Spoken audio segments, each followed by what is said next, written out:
Welcome to our Business Spotlight series. My name is Linda Cry, and I am Senior Partner and Firm Owner here at Action Coach XL Edge. And today we're going to hear from Kris Copp with Copp's Pizza.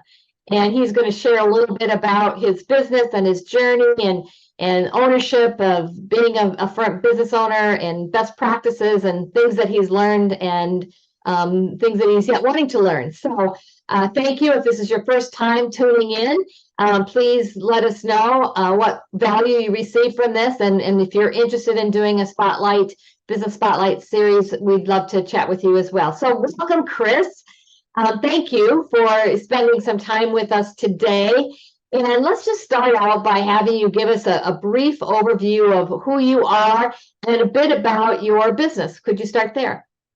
Sure. My name is Kris Copp. I've been in restaurants since I was 16 years old, everywhere from Applebee's to fine dining, kitchens, server, bartender, manager. Before I started, I was a district manager at Panda Express, at Pizza Hut, so kind of some experience in different aspects. And then about 4 years ago, a little over, decided to start my own thing with my dad. Love it. Love it. So you're in partnership with your dad. Is that what you said? That's correct. Beautiful.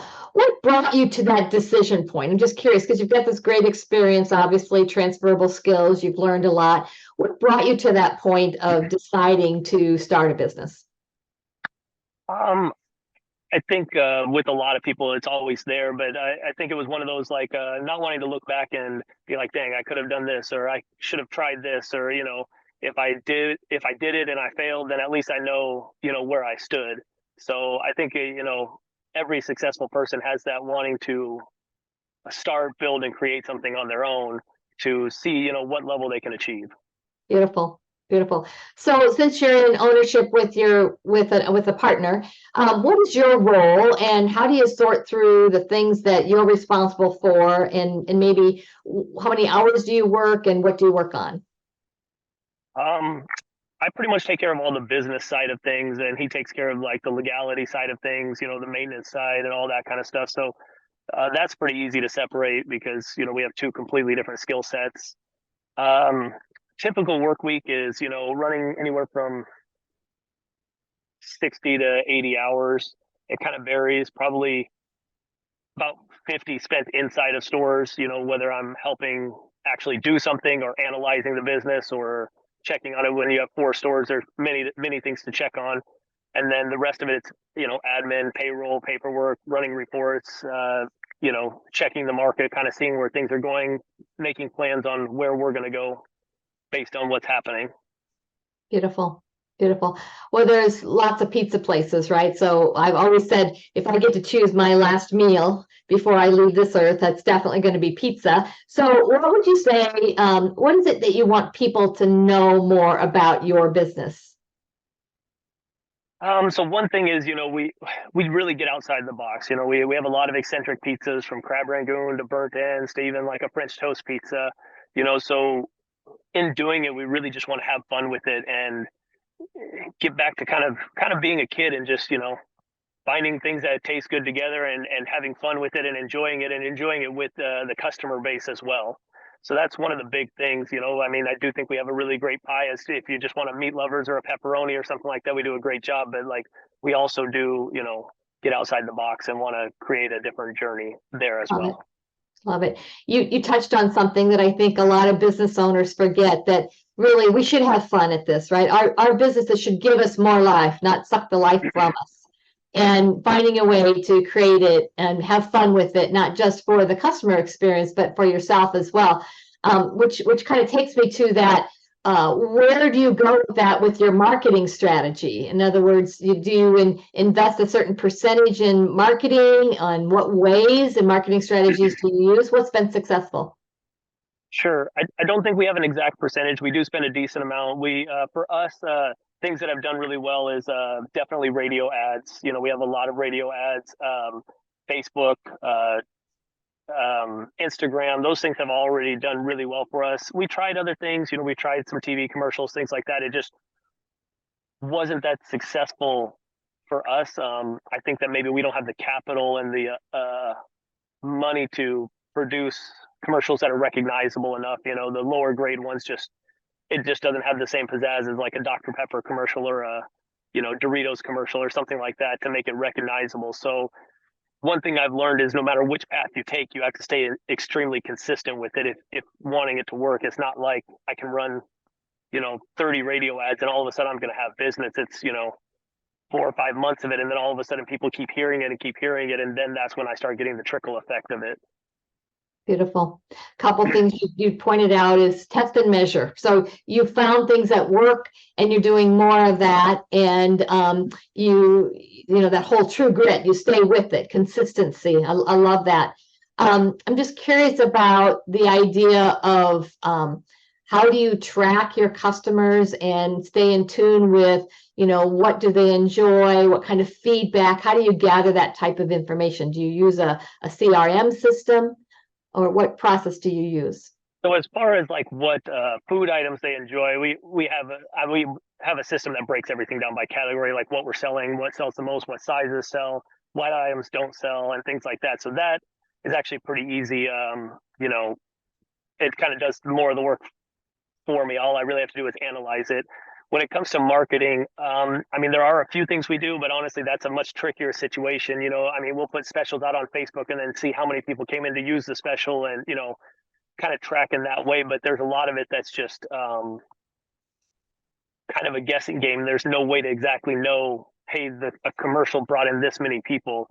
Like I said, we'll run promotions like gift card promotions or something on the commercial. So when somebody's like, they have to mention that they heard you on the commercial, you know, you kind of start figuring out from there, like, oh, you know, we have this many, or, you know, but as far as an exact science, you know, it's, you know, not one that we've been able to master as of yet. But in the beginning, we started doing radio and we just had person after person. Like, I heard you on the radio. I heard you guys on the radio. I thought I had to try you out. So that and word of mouth have been our two biggest. And then Facebook and Instagram are probably right behind them. Good. Good. And there's a way to track those and ask for that information. We can chat about that later. I'm curious about the idea of you decided to, you know, go into business for yourself.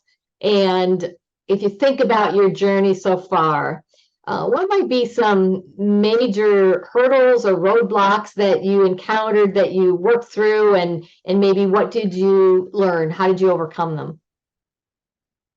Yes. So opening right before COVID obviously created a lot, and the last 4 years has, you know, been really up and down in the economy. Period. So it's, you know, a continuous like pendulum dealing with the highs and the lows of the economy, with just everything going on from possible wars to COVID to, you know, people coming back out of their house. So it's been all over the map.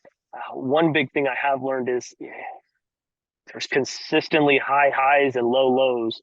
So having to plan out for the, you know, each one, not getting too excited during the highs and putting money away to make sure that, you know, there's a safety net for the lows and so on and so forth. That, you know, balancing that out is one of the biggest keys. And then on top of that, creating enough of a regular base that even when the tougher times come, you have a following that, you know, is still going to come and support you consistently.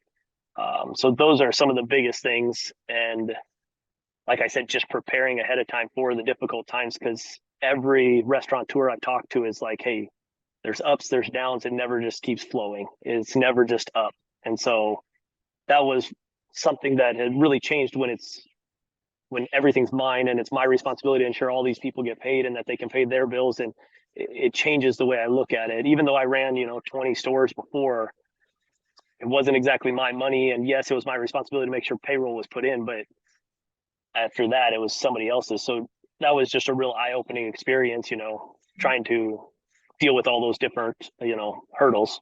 Mm-hmm. Absolutely. Well, you touched on it a bit on team members. How many people do you employ, and maybe what kind of skill sets or qualities do you look for when you're adding a team member?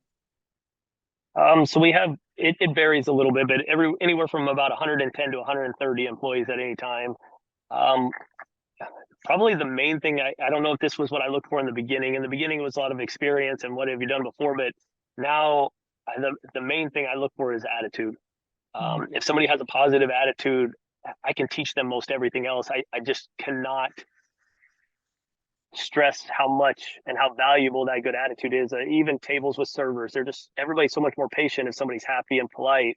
So sometimes one thing I've learned is less experience and a better attitude is actually better than the super experienced person who's, maybe a little more dismal about life in general. Sure.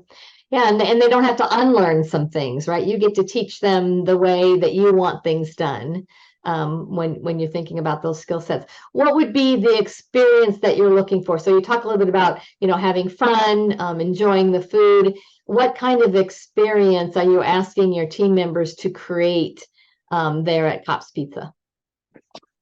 So like I tell everybody when I bring them, I said your only job here is to ensure everybody has a good time. When they come in, if their day was a 3, how do we get it to a 4? Just that's the only thing you're here to do. Anything else that comes about, that's what our managers are here to deal with. If there's a food problem or this problem, don't worry about it. That's what they're here for. Yours is just to make their day a little bit better and, smile, talk to them, just really find a way to make their day better. And, it's, for the majority, it works out really well. As long as we can keep that structure, we do really well in all the stores. Nice. How do you reward and recognize your team and keep that energy level and that focus? Are there some unique things that you do for your team members? So we do, like, if they get mentioned like a Google review, we give them cash and things like that. And then we, like the server group chat, it'll be like send the reviews out if it mentions like Kylie or something like that. So that way, everybody kind of sees it. It's not exactly like the huge things, but it's kind of the little things that all add up to creating an environment that everybody wants to be part of, because everybody wants recognition, especially when they do something well. So, one thing I've stressed on the manager, you see somebody pre-bussing after we've been fussing at them about pre-bussing, it, hey, thank you. I appreciate you doing that, just consistently. It doesn't hurt anybody to say thank you or, I appreciate that. It's just really simple, but it does go a long ways. Yeah, for sure. Are there any maybe misconceptions about running a business that you've bumped into or maybe that surprised you, or a certain skill set that you found that you needed to really hone and polish up? I think one of the biggest misconceptions is that it's not that hard.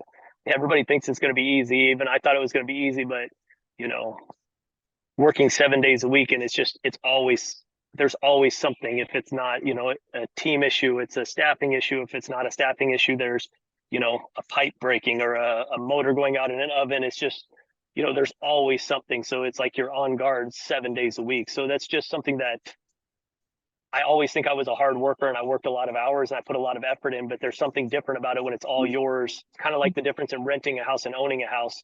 You don't realize how hard it is to own a house until you have to, every time the plumbing gets messed up, you can't just call the landlord. You have to actually deal with it.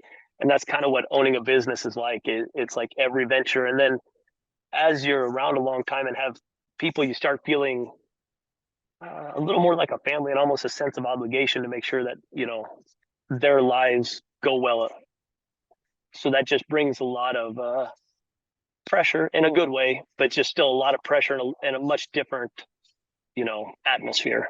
Mm-hmm. For sure. If you were to give advice to your younger self, right? So that, okay, I'm into this now. I got all this experience previously.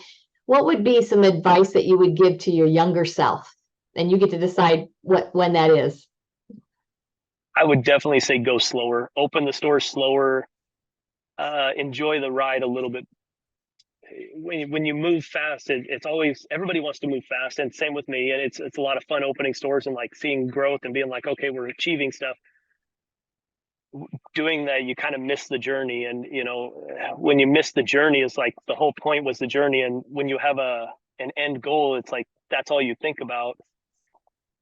And really, it was the getting to the end that was so important and valuable, and it's like completely missed when you try and move too fast. Yeah.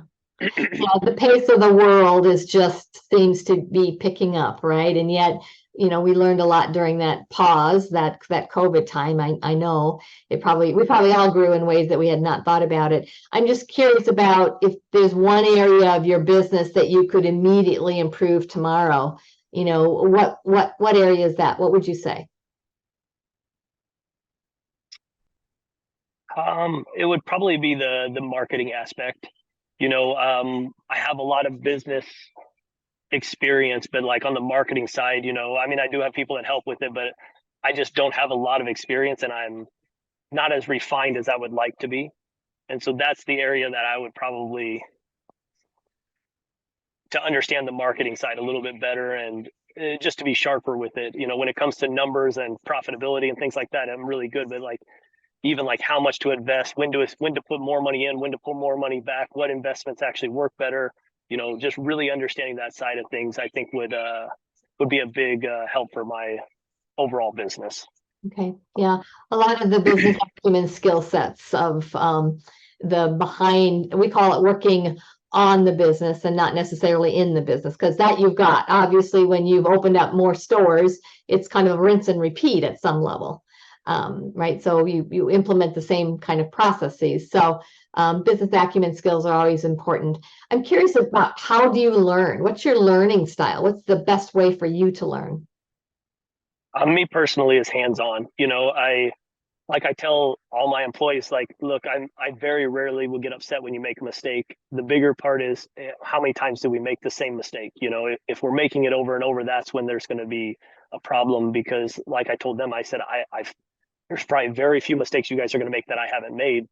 But one thing I do think I do well is I learn really quickly from my mistakes and adjust so I don't make the same mistake twice. Um, you know, like my dad always used to say, he goes, I may make mistakes raising you guys and being a father, but he goes, I won't make the same mistakes. I won't make the same mistakes over and over again. So it's just, to me, that's what the key of everything is, not being worried about making mistakes, but being solution focused. How do I ensure that these things do not happen again? Right, right. I like to talk about people and process. So you've got good people wanting to do good things. It's usually that underlying process that we need to focus on and learn from and put in place so others don't have to necessarily make those same mistakes. They can learn from what we do, for sure. I would say, as an entrepreneur, and that's what I see in front of me, is you're an entrepreneur. You've got it in your blood. I can feel it. And that's exciting. What's most inspiring to you today? Right? What gets you up in the morning and inspires you to do the work that you do, or even just to do life? I mean, my family's a lot of it. I have a couple of kids and my wife, and then just the people at the store. We're all looking for something that motivates us, and sometimes we don't even realize that we're the motivation for somebody else. So, like, constantly just doing things as if everybody's watching me, like looking for an example. Like I said, not even just at work, but just the motivation, like you said, to do life in general. Some people struggle a lot with that. So, you know, that really pushes me, that I feel there's a huge responsibility on my part to motivate the 120 to 130 people working for me. And then, like I said, obviously, doing a lot of it for my family. I want to create, a better life for my kids, and then hopefully their kids, and so on and so forth. So that's a large part of the motivation. Sure, sure. People talk about work-life balance, and in my mind, that's not a state that you really want. Because if you're in balance, that means you're only giving half of it to one place and half to the other. I like to think about work-life integration, right? How do I integrate my work into my lifestyle? And what insights might you have, or suggestions that work, or maybe what you're still trying to figure out? I think everybody's always growing in that aspect, because it is very different for each person. But you know, I maybe don't have a ton of hours, but I do make sure I spend a lot of quality time with my family. I do a lot of the paperwork, after they go to sleep. So it's like it's not really, I'm not going to go home before my kids go to bed, 2 hours before they go to bed, and do 2 hours of paperwork and then say goodnight. I spend the 2 hours with them, and we play games, we do things, and then I do the paperwork after. So that's been one key. Another thing is, my wife, even, she works too, but even when she's not working, has a kid, she'll bring them up for, at 2 o'clock after lunch, so I can, even 30 minutes, it just kind of makes a difference. And it's so, finding a way, like you said, to integrate it in without one taking over the other is kind of the big key. Even when I left this morning, my daughter's like, can I come cook with you? Which she's only 4, so that's not going to happen. But, you know, it's that, wanting to keep a balance and keeping them kind of fluid at the same time. Mhm, sure. And as you say, modeling that for, your team members and seeing the importance of the journey, the life journey, and who they're doing life with is really important as well. I'm just curious, what else would we want to know about your business? And most specifically, how can we find out more about you or get in contact with you, where you're located, that type of thing?